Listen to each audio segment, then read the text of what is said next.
Yo, welcome to another episode of Romance of the Three Games. 3 more battles for you this week. Let's jump right into it with the beginning of Act 2 of Wu's Musu mode, the Alliance against Dong Zhuo.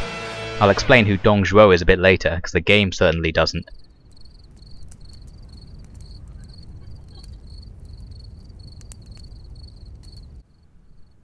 Sun Jian will take the lead, and Yuan Shu shall provide support.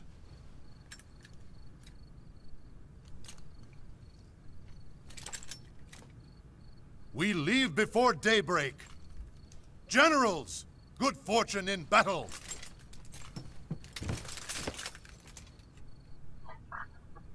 Well, that doesn't make any sense. So let's see what else is going on in the camp.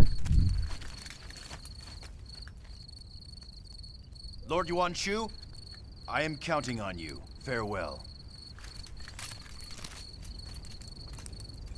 Common swine. You won't be so smug for long. Jeez, what's his problem? Anyway, now the scrolling text comes to partially explain what that cutscene was meant to be about. Basically, the Yellow Turban Rebellion is now over, and the game does a little bit of hand waving and says that somehow, as a result of the Yellow Turban Rebellion, this man, Dong Zhuo, comes to power. Historically, he did usurp the power of the Emperor through a series of convenient circumstances for him, and began ruling China on his own as a despot. But as it says here, all the regional leaders weren't really up for this. It says they answered the call to arms from Cao Cao. That's something that happens in the novel Romance of the Three Kingdoms rather than historically. Historically, I think it was kind of simultaneous uprising, and they voted for who the leader should be and picked Yuan Shao. Yuan Shao was the guy giving out the orders just now in the cutscene. We have 2 levels, Si Shui and Hulao Gate. Interestingly, Si Shui and Hulao Gate are actually the same place. In the novel, they're kind of made distinct as if they're different places, but they're not. You can see here I've accessed my 3rd bodyguard, so now my bodyguard squad is going to be a little bit bigger, and hopefully we'll get some more experience in this battle. Yuan Shao needs to be protected, and Li Yue, one of Dong Zhuo's commanders behind Sishui Gate, needs to be defeated. So let's have a look at the units on the field today.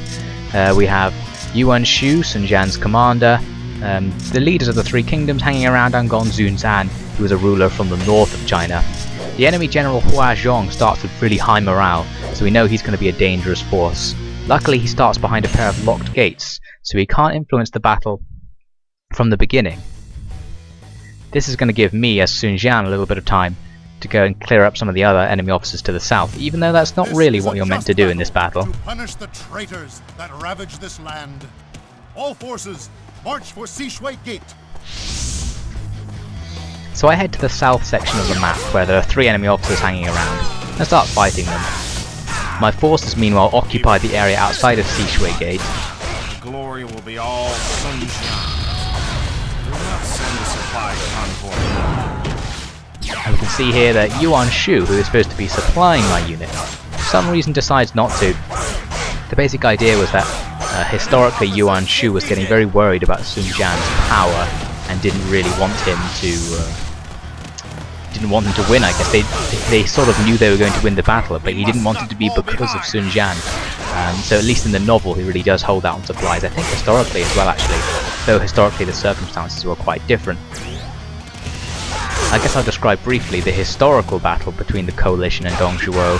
Happened kind of over a large series of battles rather than these 1 or 2 set piece battles.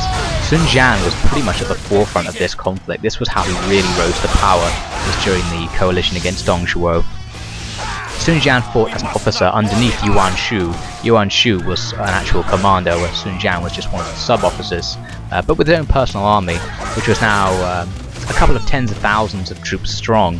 So he's moved on from the times of the Yellow Turbans, when it would have been just a few hundred or a few thousand. Here you can see there's a little bit of wall you can jump over, and it actually leads to a path that goes behind Sishui Gate into the enemy main camp. But I decided not to take it, because going and ending the battle right now would be a little bit annoying in terms of getting experience. So now we get a little bit of a message that Sishui Gate is suddenly opened, and Sun Jian's unit camped outside is suffering from lack of supplies, so I decided to abandon my campaign on the south side, which is pretty much done now anyway, and rush back to help out fighting against Hua Xiong, one of the great officers of the time.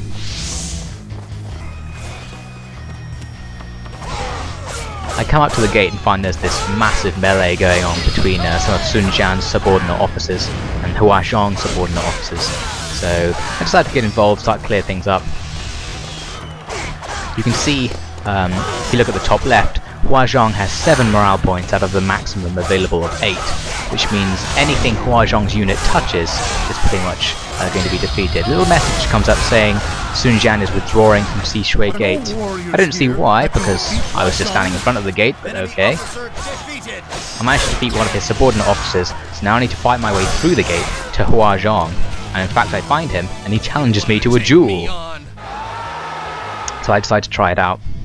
The dueling system is something we haven't encountered yet in Dynasty Warriors 4, and something I barely remember actually. I accept. Hopefully I'll remember what to do.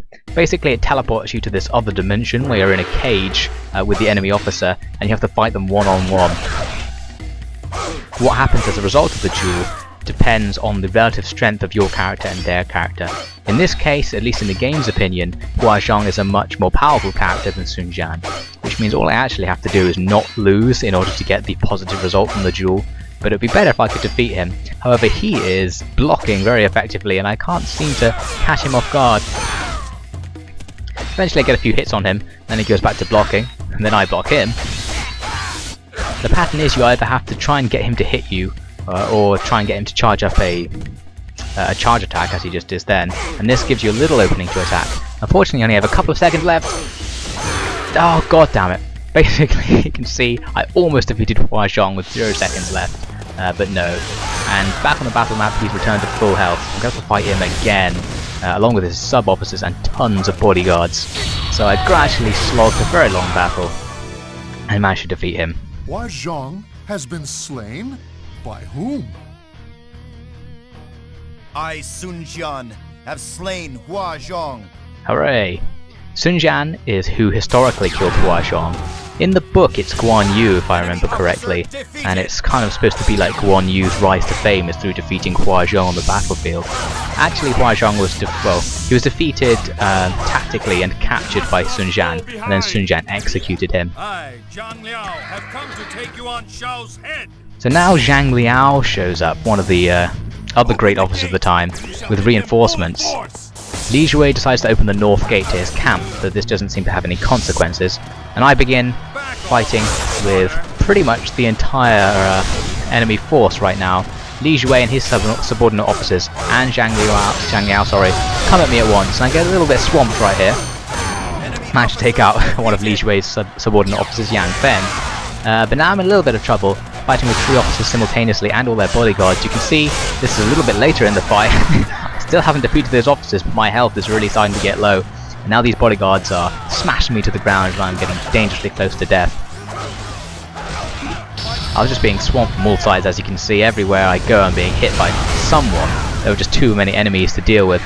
So at this stage I decided to escape. I tried to get on the horse and failed. The controls for getting on horses in Dynasty Warriors 4 are a little bit worse than they were in later games, so it's quite difficult to mount a horse in a hurry. So I started walking away, and some of the bodyguards followed me. And one of the things I remembered is that if you defeat an elite guard, one of the squad leaders of the bodyguards, they always drop health, just like they did there. So it turned out to be very fortunate that by leading his bodyguards away, I could collect health and come back to fight Zhang Liao. We saw that Zhang He, Yuan Shao's subordinate officer, was defeated, which is a shame. We'll see at the end what sort of morale setups we have. But you can see that Zhang Liao has 7 morale points, which means any AI officers touching him are going to die instantly. Meanwhile their commander Li Shui only has 1, which means his unit is pretty much not going to do anything against our forces. Zhang Liao is defeated, pretty handy. So now I have to make a decision. I could keep fighting and end the battle, fighting Li Shui. But there are actually still 3 enemy officers, or 3 enemy squads at least, on the north side fighting with Liu Bei's unit, as well as the supply depot, which is in the top center of the map. So I went up there to start fighting with the enemy officers. What you're actually meant to do playing as Sun Jian, or as any character in this battle, is go to the little supply depot in the middle of the map and defeat the enemy officer there, and what this does is it unlocks a secret extra supply line to Sun Jian's unit, which stops the whole Sun Jian not being supplied event happening. Turns out that not doing this wasn't a big problem, especially because I was playing as Sun Jian, so there was no Sun Jian being defeated. So after I defeated the enemy officers up here, Li Yue starts retreating before I can actually go and check out the supply depot, which is unfortunate. You have to jump over this little wall and run down the secret path. But the battle's going to end because Li Yue runs off the map, and that apparently is enough to end the battle. We can attack the enemy I see the last depot enemy there. officer. I was kind of frustrated I didn't get to kill him, so I got some revenge by smacking him off his horse with an arrow. Pretty sweet. So there we go, the battle is won for the coalition against Dongzhuo. But that's only the first battle. We have to go on to the Battle of Hulao Gate, which, as I said, is the same as the Battle of Sishui Gate. Neither of them are historical battles, by the way. They're both kind of invented locations and invented battles. The actual battles took place over a wide range of locations and a wide range of times. And the coalition wasn't really fighting together, they were fighting in little groups separately. But you can see how they simplified it for the game. Although the game is actually based on the Romance of the Three Kingdoms novelistic portrayal, so it's faithful to the novel, but so that's something, not to the history. We can see throughout the battle that some of my units, like Liu Bei, actually had lower morale than the units they were facing, so I was surprised they survived. Luckily by the end, especially Cao Cao's unit had maximum morale, and I believe it was Cao Cao that routed Li Yue off the field, so it's probably his fault that we won the battle prematurely. Cao Cao wasn't really involved in this fight, neither was Liu Bei. Liu Bei's forces weren't involved in the coalition against Dongzhuo at all, and Cao Cao only had a minor role. Sun Jian was the shining star of this coalition, so it makes sense that playing as him, I did majority of the work. My bodyguards leveled up, which means the next time I take them into battle, they're going to have higher stats. Pretty handy. But enough about that, it's time to move on to extreme mode. Let's see what Lu Bu can do in his attempts to not lose any health whilst defeating as many officers as possible to get as many stat bonus items as possible. First I checked out the items I won last time. You can see I've got the Peacock Urn, pretty cool, so that's going to slightly increase the length of my life bar from now on. Here's the battle selection. I was tempted to go for Nanzhong's as the highest exchange rate, but Nanzhong has area of effect debuffs, as I mentioned in a previous episode, so to avoid that I went for the second best one. Considered buying health a little bit this time, but I thought I could get away with it. This item was interesting. You buy it and it makes your stats go down for one battle, but gives you 1,000 points as a reward, so I decided to do that. I also decided to hire these lady guards, because who doesn't like lady guards? I think the little units you can hire to help you out are kind of useless. They just follow you round, at least in the beginning of the battle, and very swiftly die, so they're kind of a waste of money, but they're good as a distraction at least. I replaced the horned helm I have equipped with the Peacock Urn, so this is going to increase the length of my life bar, but it increases it with empty health. I mentioned last time that if you equip it whilst your health is full, it gets increased with the health added. If you increase it whilst your health is less than full, it just means you have more empty life bar to look at. The enemy commander is Xiahou, or Xiahou as I keep saying. So it's strange, we faced Xiahou Yuan twice, and now we're facing Xiahou. So it's kind of strange that the Xiahou brothers seem to be exclusively Lu Bu's opponents in these battles. I don't know if the game's doing it deliberately. I'm pretty sure the battles are randomly generated, so it must be chance. So I begin facing the enemy officer right in front of me. I stood still for a moment hoping they'd charge at me, but they didn't. So I had to go forward. It's a little bit more risky to charge in, especially when the enemy have horses, because it's when you fight horses, it's a little bit hit or miss whether you'll be able to hit them off their horse before they start swinging at you. So there's a risk of getting a free hit. They were going to get a free hit against me, sorry. You can see my lady guards around me, providing a very ample distraction to the enemy. There's quite a lot of them actually. Unfortunately they're not particularly useful in combat, and now I'm going to basically abandon them and just run off. So now I'm going to show you a little bit of luck I had very early in the battle. I spent the entire battle walking around looking for health. Because there were only a couple of enemy officers to kill, I was a little bit annoyed, so I thought I'm going to make up for it by breaking all of the pots around the edge of the stage. So this was the first one I decided to start breaking, and lo and behold I found life plus 50, sweet! Health recovered, so this is an amazing boon. I head south now towards where Zhou Tai was fighting. One of the special conditions was that Zhou Tai was leading some sort of campaign in the area, and it seems he's having a little bit of trouble with his enemy officer Lu Wei Kuang. So I decided to storm in with my attack times 2 bonus activated and completely decimate both him and his unit. This is going to unlock some sort of special event between Lu Bu and Zhou Tai, so we're going to find out what it is this time. Ooh, and he dropped an item, pretty handy. Oh, and it's quite a good item as well, we'll see what it is later. I will fight under you. So Zhou offers to fight under me. This means that for the remainder of the extreme mode, Zhou is going to follow me around as a bodyguard until he dies, basically. Pretty useful.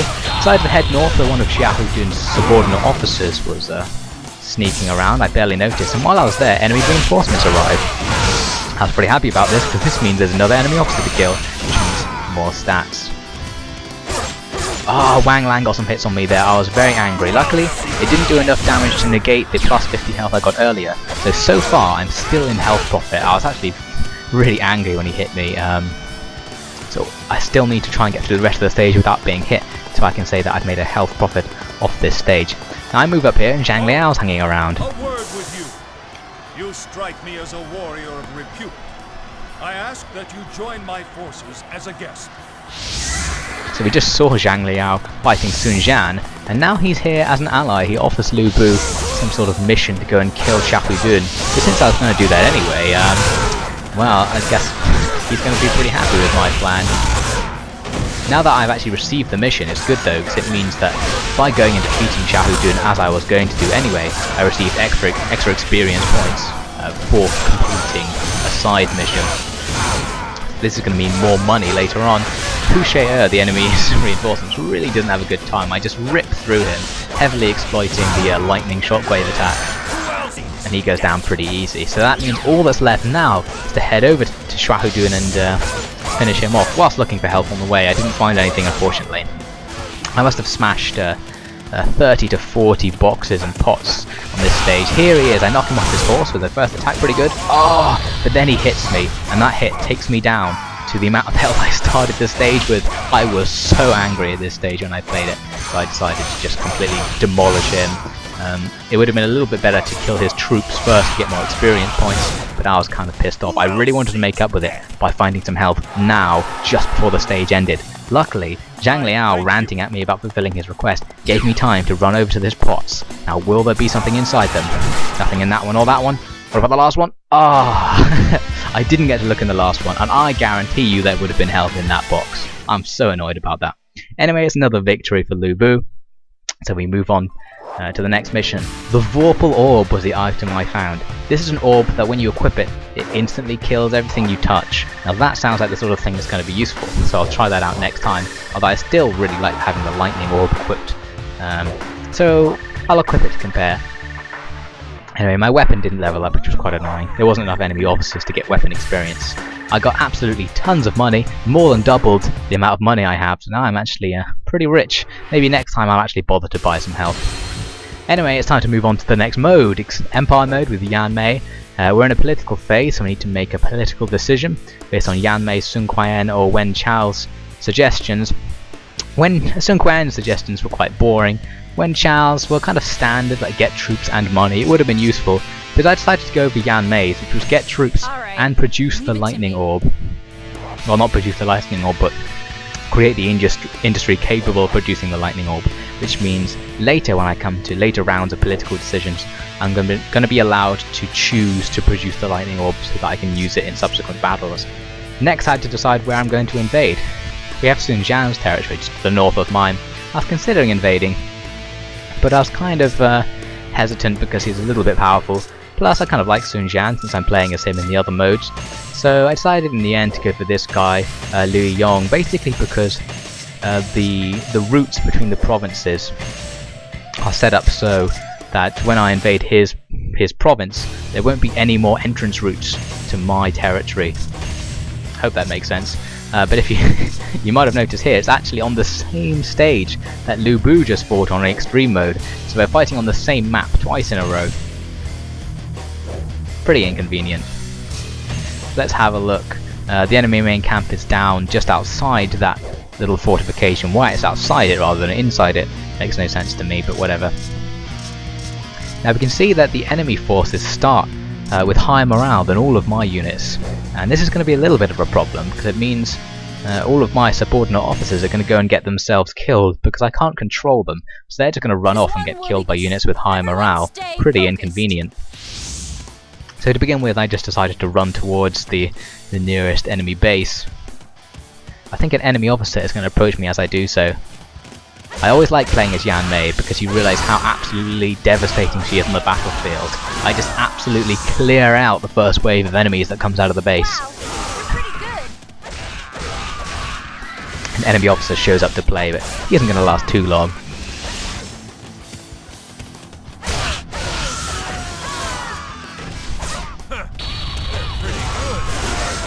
You can see my subordinate officers are now having a little bit of trouble with the enemy officers on the northeast side, so I was a little bit conscious that I needed to get up there fast and defeat Yuanmei as quickly as possible.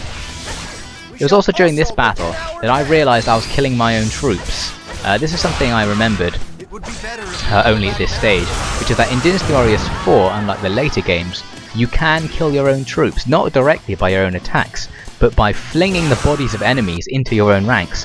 When the bodies hit them, your troops die. I decided to rush north to help out my allies, but luckily Sun Jian managed to defeat one of the enemies. So a lot of the problem disappeared before I even arrived. However, we still had He Yi over here, who was rampaging into one of my bases beside the main camp. A little bit risky, so I needed to take him out fast before moving on. So look out during this stage for instances when I use heavy attacks on my Musu. It sends enemy troops flying and they basically kill my own troops. There are a couple of instances when you can see it quite well. If I remember where they are, I'll try and point them out. Oh, it happened just then actually. If you rewind and watch that clip again, I killed a couple of my own troops in the background. And I do remember when I played this game when I originally had it on the PlayStation 2, plenty of instances where I would kill my own bodyguards by accident by flinging enemies at them, and this was very annoying. I decided to check the unit info to see where I should go next. Yan Yu was over there, but Sun Jian has higher morale than him, so I just thought, well, if I leave it to it, Sun Jian will just beat him automatically as the game works. And sure enough, let's see what happens. There he goes. So within seconds, Yan Yu was defeated because Sun Jian had basically double his morale. The morale system is a little bit broken like that. Enemy units can be defeated in matters of seconds if the morale balance is not correctly aligned. In Empire's mode, morale is a little bit more sketchy than it is in the other modes. Like units can gain and lose massive amounts of morale randomly.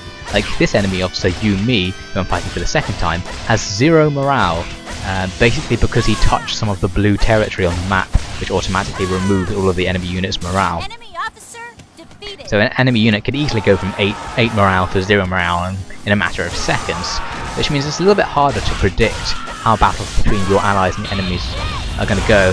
Here I go, I'm going to kill my own troops. Oh, massive smash on my own troops there.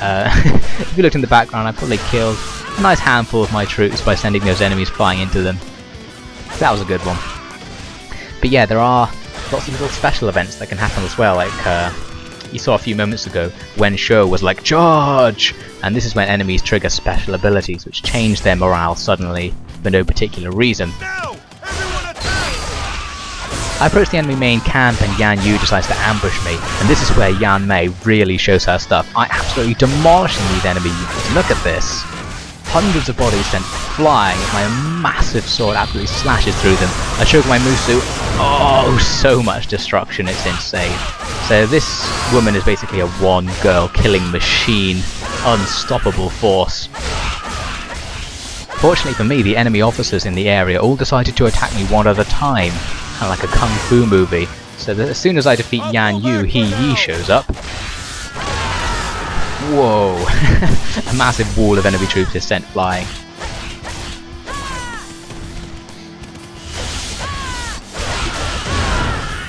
I'll continue my rant a little bit about the morale system, which is that there's another special ability that some units can do called Taunt.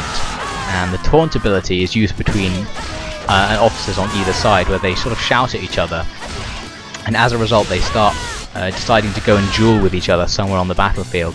And it always sets it so that one side has 8 morale and one side has 0. Which means whenever you see the taunt being used, it's very annoying because you know suddenly the game is going to change the balance of power by automatically deleting the unit on one side. The side that's doing the taunting is the one that always survives. So Yan Baihu was the third in the line of officers waiting to defeat Yanmei, and he went down pretty easily. So now I'm in the enemy's main camp and there's barely any resistance. These archers aren't even paying attention to me. They're just staring off into the distance as I slash through them. We've captured their stronghold. And there we go, the enemy main camp has been captured. I guess those archers were secretly supporters of Yanmei. I tried to do some sort of dance on the podium, almost fell off, but was cut back on. It's always been a tradition of mine on Empires mode to finish the level by standing on one of the podiums. And I get really annoyed when I can't do it. I get really happy when I can do some sort of special attack that means I land on the podium after doing a backflip or something. These are the things that excite me. Anyway, only moderate casualties, although Ma Zhong lost all of his troops, a little bit annoying. Actually, I think Ma Zhong was defeated early on in the battle in one of the clips I cut out. So an extra territory has been added to Yanmei's empire. I can now hire 5 officers, and luckily one of the enemy officers was captured, so my 5th officer becomes that captured officer. I achieved the goal of 12,000 points, and it makes my officer level up. Basically, each officer has a little list of things they have to do in Empires mode to level up. And you check it on the officer stats screen. Perhaps I'll show you next time, so you know what I'm talking about. I actually forgot that that was how it worked, which is why I was a little bit surprised that I suddenly leveled up out of nothing. But anyway, I hope you enjoyed this episode of Romance of the 3 Games, and I'll see you next week for 3 more battles. Let's see how the story progresses.